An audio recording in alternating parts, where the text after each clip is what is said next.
Nimwite sasa Mheshimiwa Esther Maleko, atafuatiwa na Mheshimiwa Simon Songe Lusengekile. Nashukuru sana Mheshimiwa Mwenyekiti kwa kunipa na mimi nafasi niweze kuchangia kwenye sekta hii muhimu ya uchukuzi. Nianze kwa kumpongeza sana Mheshimiwa Rais wetu mpendwa Mama Samia Suluhu Hassan kwa uwekezaji mkubwa sana aliofanya wa miundombinu katika sekta hii ya uchukuzi. Mheshimiwa Mwenyekiti, niwapongeze pia waziri, naibu waziri, katibu mkuu na watendaji wote wa wizara hii kwa kazi nzuri wanazozifanya. Mheshimiwa Mwenyekiti, mimi nitaanza na pongezi. Ninapongeza sana wizara hii kwa kazi kubwa iliyofanyika.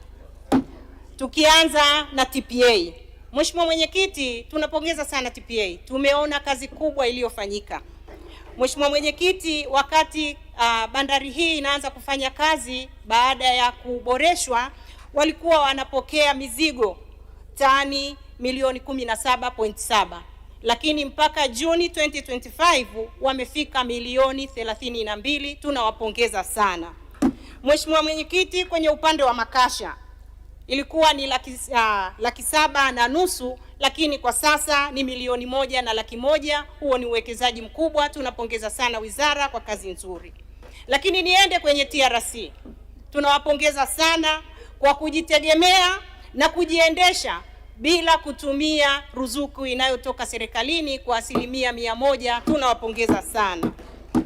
Mheshimiwa Mwenyekiti, tunajua mradi wa reli ya kisasa ni alama ya maendeleo kwa taifa letu.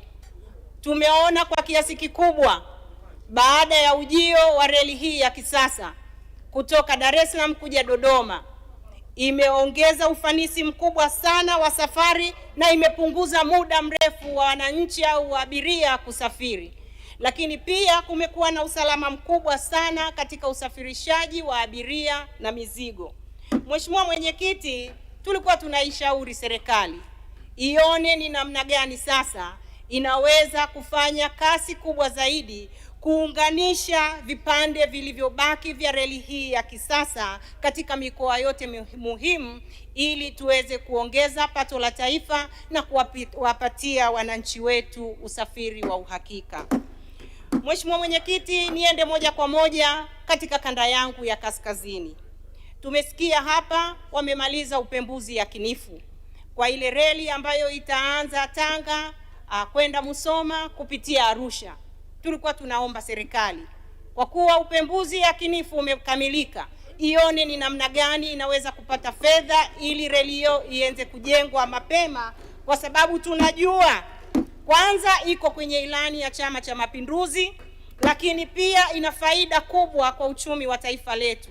Mheshimiwa Mwenyekiti, tunajua tunaweza kusafirisha mizigo.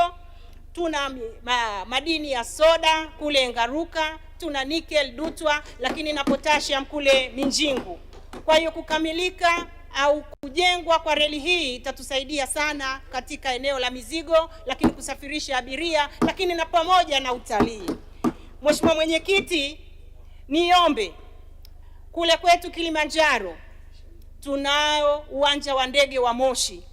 Tunaomba sana serikali iweze kumlipa mkandarasi ili uwanja ule uweze kukamilika na kutumika kwa wananchi wetu na pia kwa taifa letu.